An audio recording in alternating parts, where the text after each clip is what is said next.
मुसलमान हंस रहा है और मुसलमान कह रहा है जो हुआ अच्छा हुआ। पलट करके सही से जवाब देने वाला वक्त है और पाकिस्तान की आंखों में आंखें डाल करके ये बताने का वक्त है कि मैं बाप हूं, तू मेरा जन्मा हुआ बच्चा है। और हमने शेख हसीना की ब्रा और चड्डी उछालते हुए भी देखा, लब्बैक लब्बैक नारे तकबीर अल्लाहू अकबर बोल करके मुसलमानों ने मुसलमान शेख हसीना का इनर गारमेंट उछाल दिया। मुसलमान बताता है कि मेरे कौम का बच्चा बलात्कार भी करेगा तो हम उसको अपनाएंगे।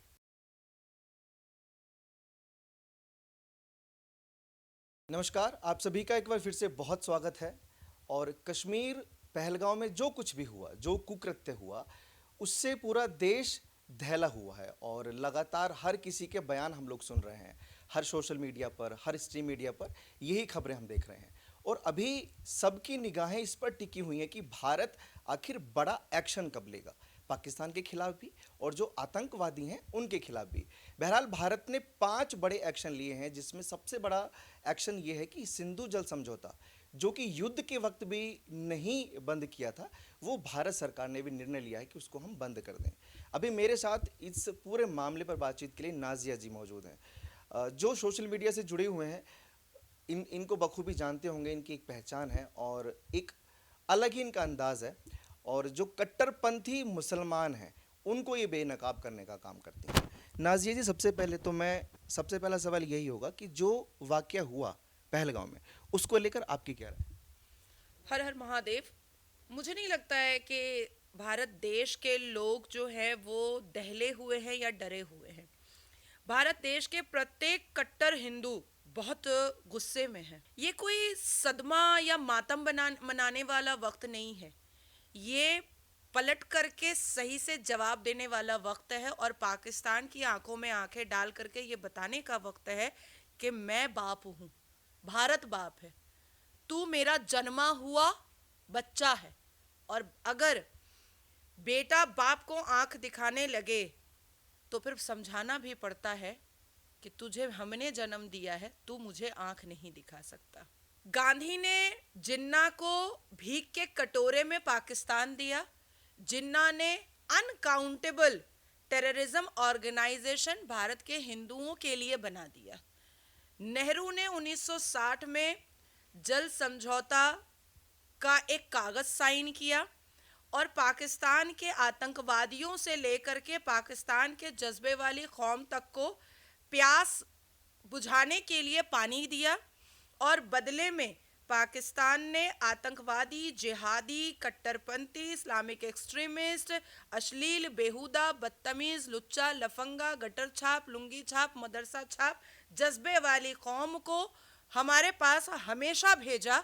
कभी 26/11 करने के लिए, कभी 93 बॉम्ब ब्लास्ट करने के लिए, कभी कश्मीर में 1989 से 1991 तक कश्मीरों का नरसंहार करने के लिए, कभी मोपला में, कभी मालाबार में, कभी कर्नाटका में और कभी पश्चिम बंगाल में, कभी बांग्लादेश के हिंदुओं को मारने और काटने। लेकिन अब इसका परमानेंट सॉल्यूशन करने की ज़रूरत आन पड़ी थी। मैंने परसों साफ लफ्जों में कहा था और एक बड़े नेशनल न्यूज़ पर कहा था कि 28 हिंदुओं की मौत जाए नहीं जानी चाहिए और प्रत्येक पाकिस्तान के घर में एक लाश पहुंचनी चाहिए, ताकि जनरल आसिम मुनीर को समझ में आए कि इस बार प्रधानमंत्री कोई एक्सीडेंटल हिंदू नेहरू नहीं है। इस बार प्रधानमंत्री कोई मौन व्रत मनमोहन नहीं है।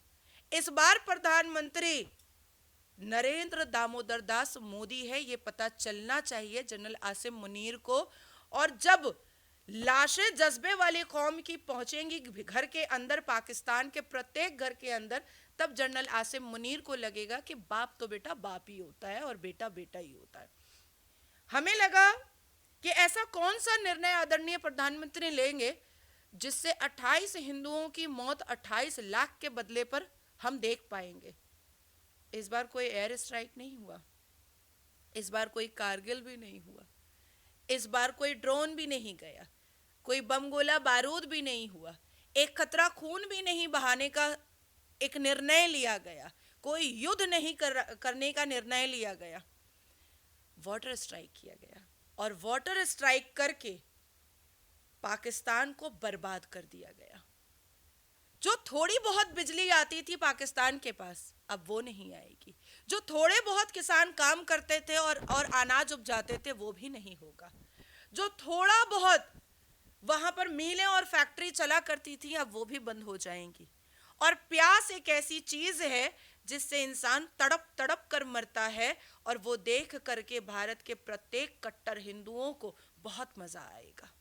उछल रहा है पाकिस्तान, परेशान है। वाटर स्ट्राइक जो है परमानेंट मानी जाएगी या कुछ समय के लिए भारत ने इसको रोका है?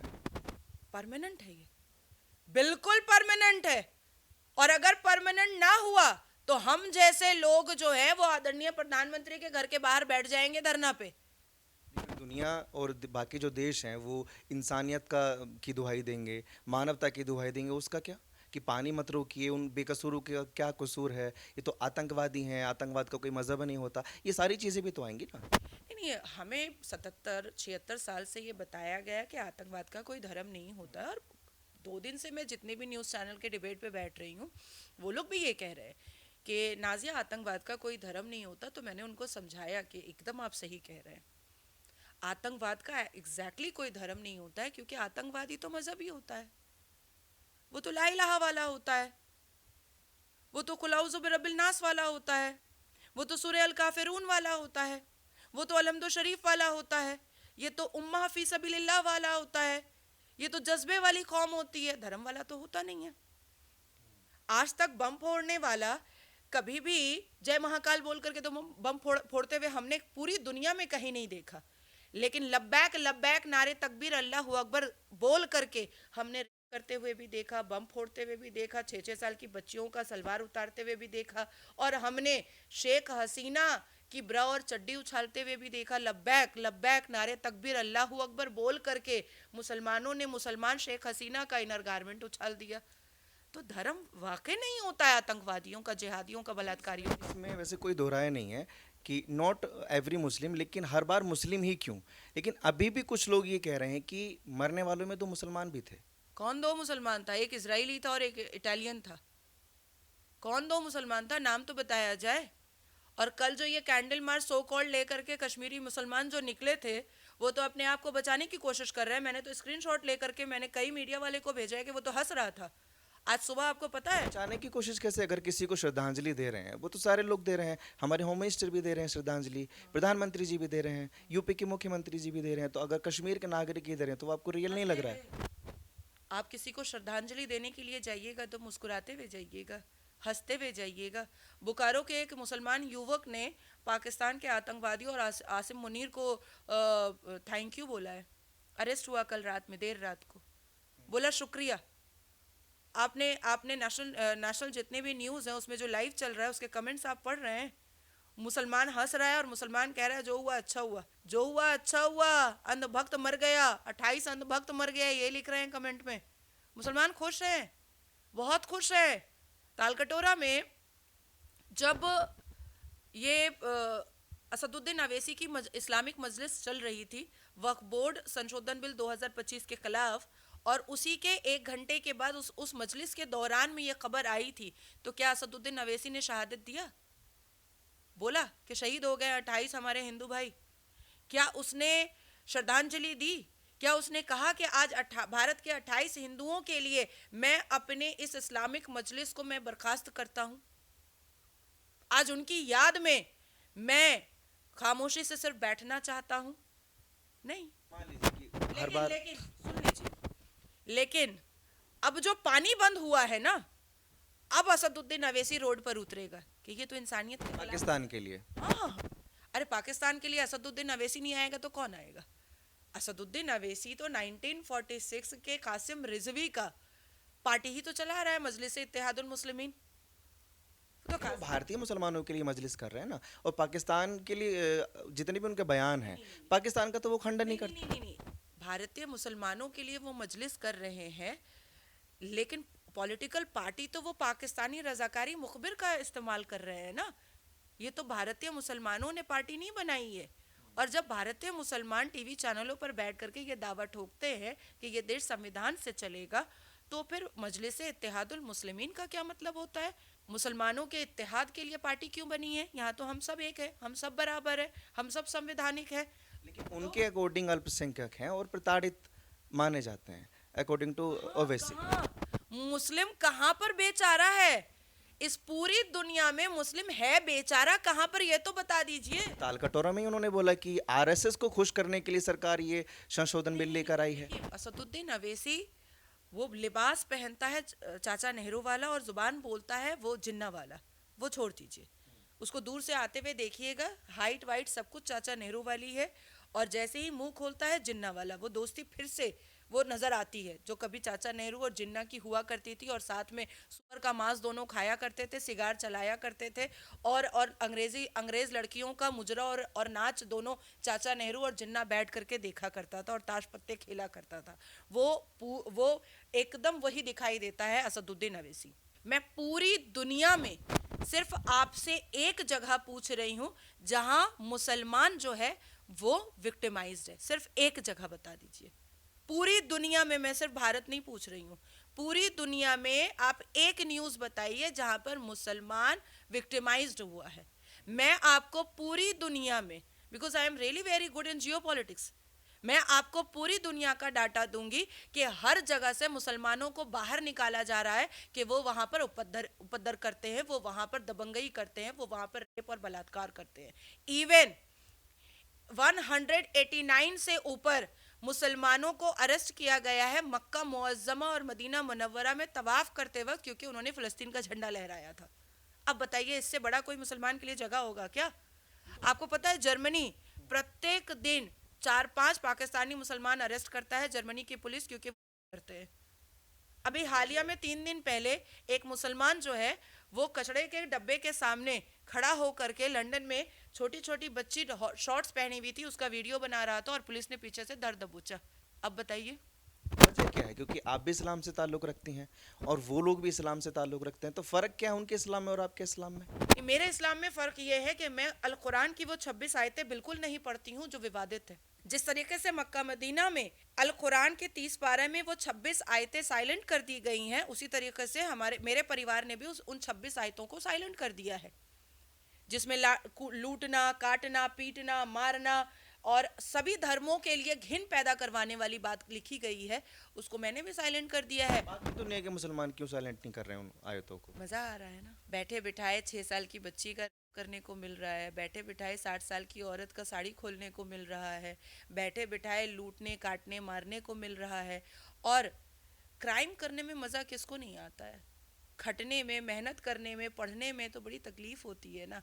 आज अगर कुरान को सही से मान ले, उन 26 आयतों को साइलेंट करके, तो मज़ारें टूट जाएंगी, खानकाहें टूट जाएंगी, इमाम बाड़ा टूट जाएंगे, मदरसे खुद मुसलमान तोड़ देगा, क्योंकि एक पक्का अच्छा और सच्चा मुसलमान और जानकार मुसलमान अपने बच्चों को दीनी तालीम तो खुद दे सकता है, उसके लिए मदरसे की क्या ज़रूरत है? टेररिस्ट और टेररिस्ट माइंड के लोग हमारे भारत में भी ऐसे मुसलमान हैं जो रोड पर खड़े होकर के आप जैसे यूट्यूबर को बताते हैं कि हमारे लिए गजवा पहले है, भारत बाद में है, हमारे लिए इस्लाम पहले है, भारत बाद में है। तो ऐसा नहीं है कि आतंकवादी सिर्फ सरहद के उस पार है, आतंकवादी के खुफिया स्लीपर सेल हमारे भारत में भी हैं, और उसका जड़ जो है अल कुरान की वो 26 आयतें हैं जो इन लोगों को इंसान ना बनने पर मजबूर कर रही है। हाँ, मैं चाहती हूँ कि मज़ारे टूट जाए, हाँ मैं चाहती हूँ कि मुस्लिम पर्सनल लॉ बोर्ड पर ताला लग जाए, हाँ मैं चाहती हूँ कि असदुद्दीन अवैसी जेल चला जाए, हाँ मैं चाहती हूँ कि असदुद्दीन अवैसी की पार्टी को ख़त्म कर दिया जाए, मैं बिल्कुल चाहती हूँ कि इस देश में मदरसे की ज़रूरत नहीं है, स्कूल की ज़रूरत है, मैं बिल्कुल चाहती हूँ कि प्रत्येक मज़ारों के खबर को तोड़ करके देखा जाए कि अंदर में पीरो मुर्शिद है या बंदर मार करके रखा गया है।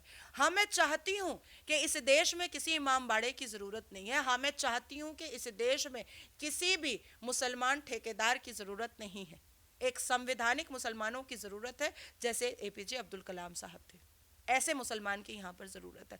पर हमेशा मुसलमानों ने आप लोगों को और हिंदुओं को ये पैगाम दिया कि वो किन के साथ है। जब उसामा बिन लादेन को अमेरिका पकड़ करके लेकर आता है और पानी में डुबा करके मार देता है, तो उसके जनाजे की नमाज कश्मीर में होती है। हसन नसरुल्लाह की जब मौत होती है और इजराइल करता है, तो उसके जनाजे की नमाज कश्मीर में होती है। और छोटी छोटी बच्चियों को सिखा करके, मुसलमान बच्चियों को सिखा करके, पढ़ा करके आतंकी के पक्ष में बुलवाया जाता है। जब याकूब मेमन के जनाजे की नमाज में मुसलमान खड़ा होता है सैलाब की तरह, तो ये बताता है मुसलमान कि देखो मैं कलाम के साथ नहीं हूँ, मैं याकूब मेमन के साथ हूँ। जब अफजल गुरु पार्लियामेंट अटैक करता है और मर्सी पिटिशन, एक दो नहीं लाखों की भीड़ में मर्सी पिटिशन जाता है, तो मुसलमान ये आगाह करता है कि देखो हम हैं आतंकवाद के साथ, हम कलाम के साथ नहीं है, हम नाजिया इलाही खान के साथ नहीं है, हम आतंकवाद के साथ है।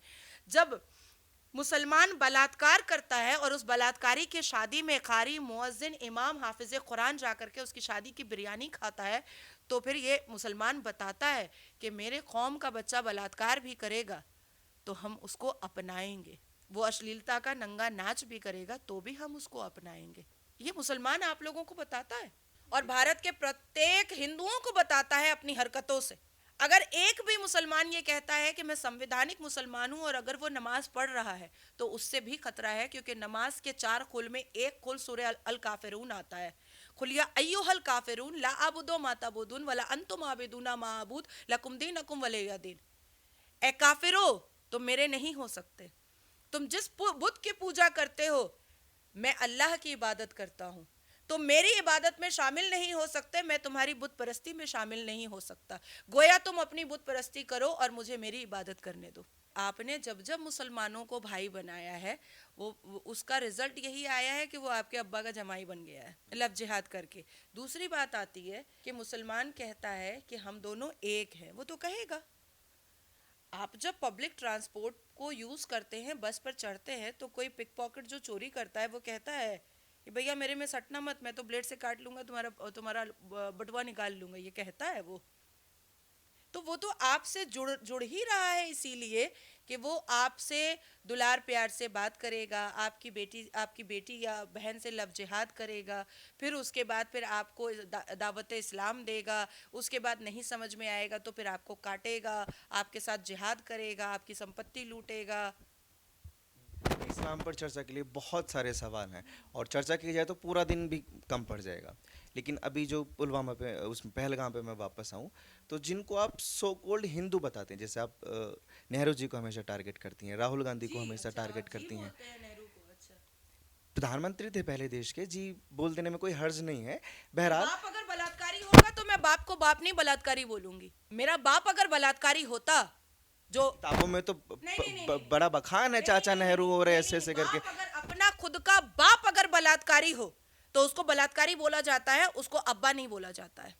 किताबों के पन्ने को उनको फाड़ के फेंक दिया जाए जो जिनमें मेंशन है, चाचा नेहरू का जिक्र है, बखान चाचा है। नेहरू तो कभी चाचा नेहरू थे ही नहीं, वो तो मामू बना के निकल गए सबको, हिंदुओं को।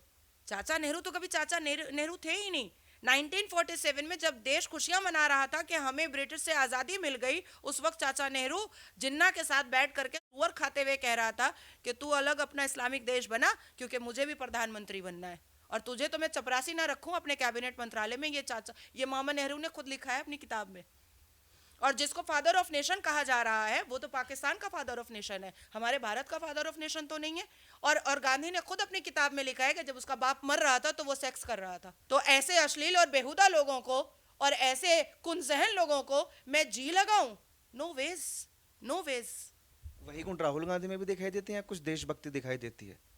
नहीं, राहुल गांधी जो है वो पूरा राहुल खान है और इतना बड़ा कार्टून सीरियल है, इतना बड़ा कार्टून सीरियल है कि बच्चों के एंटरटेनमेंट का बहुत अच्छा सामान है और गांधी खानदान के लिए कलंक है। जम्मू कश्मीर के जो मुख्यमंत्री हैं उनको भी सदमा पहुंचा इस चीज़ से। वो भी कह रहे हैं कि मुझे बड़ा गहरा इसमें सदमा पहुंचा है और 10-10 लाख रुपए का मुआवजे का भी ऐलान कर दिया। उमर अब्दुल्ला और फारूक अब्दुल्ला दोनों एक पैर में घुंघरू और दूसरा कमर में घुंघरू लगा करके लाल चौक के पास नाचे। हमारे 28 हिंदुओं के लिए आदरणीय प्रधानमंत्री और गृह मंत्री काफ़ी हैं, उसके 10 लाख रुपए की ज़रूरत नहीं है। जम्मू कश्मीर में जब इलेक्शन चल रहा था और रिजल्ट में उमर अब्दुल्ला जब मुख्यमंत्री बना, तभी मैंने ये बात कह दिया था कि ज़रूर इसने आतंकी और जिहादियों को कह दिया था कि मुझे मुसलमान एरिया से जिता दो, मैं चेयर पर बैठने के बाद तुम ला इलाहा वाला रिश्ता निभाऊंगा और तुम्हें फिर से बुलाऊंगा। और वही हुआ। शर्म आनी चाहिए और चुल्लू भर पानी में डूब करके जाना चाहिए उमर अब्दुल्ला को कि 370 जब अबॉलिश हुआ था उसके बाद फिर एक आलू बम तक नहीं फूटा और जैसे ही इसकी सरकार बनी फिर से आतंकवाद हमला हो गया, चिन्हित किया गया, खतना देखा गया, हिंदू हो के नहीं कलमा पढ़वाया गया। कैसे कैसे? ये कौन है मुख्यमंत्री? ये तो हिजड़ा है, ये तो नहीं संभाल पा रहा है। इमीडिएट भारत के 2 राज्यों में राष्ट्रपति शासन होना चाहिए, पहला जम्मू कश्मीर और दूसरा पश्चिम बंगाल। राष्ट्रपति शासन की तो मांग कर रही हैं और आप उन पर भी सवाल खड़े कर रही हैं, लेकिन कुछ लोग अभी भी, इवन पाकिस्तानी भी, ये सवाल कर रहे हैं कि भारतीय सेना क्या कर रही थी वहाँ पे, अगर 70 लाख सैनिक जम्मू कश्मीर के अंदर हैं तो। भारतीय सेना क्या कर रही थी, ये राजनाथ सिंह जी को इंक्वायरी करने की ज़रूरत है और देश की जनता भी जानना चाहती है। और दूसरा कि कोई भी पाकिस्तान से आकर के 28 लोगों को मार करके चला गया और चिन्हित करके हिंदू पूछ करके मार के चला गया, तो इसका मतलब है कि कुछ ऐसे मुसलमान ऑफिसर हैं और कुछ ऐसे कश्मीर के मुसलमान हैं जो आज शहादत के नाम पर या श्रद्धांजलि के नाम पर मुस्कुरा मुस्कुरा करके कैंडल मार्च कर रहे हैं। और कहीं ना कहीं उनका सहयोग तो ज़रूर था उनको अंदर लेकर आने के लिए। अच्छा, जैसे आपने बोला कि वाटर स्ट्राइक तो भारत ने कर दी है, अभी आपको लगता है कि एक और बड़ा एक्शन पाकिस्तान पर लेना चाहिए, ये अच्छा मौका है? देखिए, मुझे लगता है कि चोट ऐसी दी जाए कि पूरी पूरी उम्र याद रखी जाए। जो पाकिस्तान कभी था नहीं उसको फिर से अगर कभी था नहीं बना दिया जाए तो सबसे बेहतर होगा। और जो फिलिस्तीन, हमास और गाजा पर नेतन्याहू ने किया, सेम वही काम करना चाहिए, लेकिन थोड़ा रुक करके। मैं भी एक पाकिस्तान चैनल पर एक डिबेट देख रहा था जिसमें वो कह रहे थे कि भारत अगर हमला करता है, वैसे तो पाकिस्तान पूरा अलर्ट पर है, तो वो कह रहे कि हमें भी दुनिया को दिखाने का ये मौका है कि भारत अगर एक को मारता है तो हम 70 को मारेंगे। कौन बोला है? पाकिस्तानी न्यूज़ चैनल की एक डिबेट में बोल रहे थे कि अगर भारत एक को मारता है, अगर अटैक करता है, तो हम 70 को मारने की हैसियत रखते हैं। नहीं, पाकिस्तान अगर ये बात बोल रहा है किसी डिबेट पर तो उसको पता है कि भारत के अंदर पाकिस्तान के बहुत सारे इन्फॉर्मा, स्लीपर सेल और कई विपक्षी दल पार्टियों में बैठे हुए हैं, तो ये मुमकिन भी है। ये मुमकिन इसलिए है और ये खतरा इसलिए है, भले हम 3 युद्ध किए पाकिस्तान के साथ, हम जीते क्योंकि वो क्रिस्टल क्लियर था। लेकिन ये जो गुप्त और खुफिया तरीके से पाकिस्तान ने अपने लोगों को यहाँ पर काफ़ी पदों पे बैठा करके रखा है, ये हमारे लिए सिर का दर्द बन रहा है। अब देखिए, आप तकरीबन 1 महीना पहले की बात है, सुष्मिता सेन ने साफ लफ्ज़ों में ये कहा कि देखिए, हम तो फिल्म एक्टर हैं, हमें क्या मतलब पाकिस्तान और भारत के नफ़रत से, और क्यों भारत की सरकार ने पाकिस्तानी अदाकाराओं के वीज़ा को बंद किया है। अब पूछिए सुष्मिता सेन से, बोलेगी मुझे नहीं पता, सीधा बोलेगी कि ये तो भारत सरकार का मामला है, मैं क्यों बोलूं। तो फिर आपने बुलाया क्यों फहाद खान को? अरे आपको फहाद खान के साथ बिस्तर गर्म करना था, आप चली जाती पाकिस्तान। आपको फहाद खान का गुप्त अंग बहुत पसंद है तो आप चली जाइए पाकिस्तान, यहाँ मत बुलाइए भैया। लेकिन एक नैरेटिव भी है ना कि दूसरी बात कि अभी हालिया में अमिताभ बच्चन ने कहा हमें तो नहीं पता, ये तो पॉलिटिकल मुद्दा है, पाकिस्तान और भारत की लड़ाई, हम तो ये सब नहीं मानते हैं, मेरे लिए तो पाकिस्तान मेरा घर जैसा है। अरे बहुत अच्छी बात है कि आपका घर जैसा है, आप तो नेहरू का ब्लड आपके रगों में दौड़ रहा है, अमिताभ बच्चन के, ये कौन नहीं जानता है दुनिया। बहुत अच्छी बात है कि आपका घर जैसा है, तो आप चले जाइए ना, आप चले जाइए ना, आप क्यों यहाँ पर हैं? आपको अगर ये बुरा लग रहा है, वो अच्छा लग रहा है, तो वहाँ चले जाइए।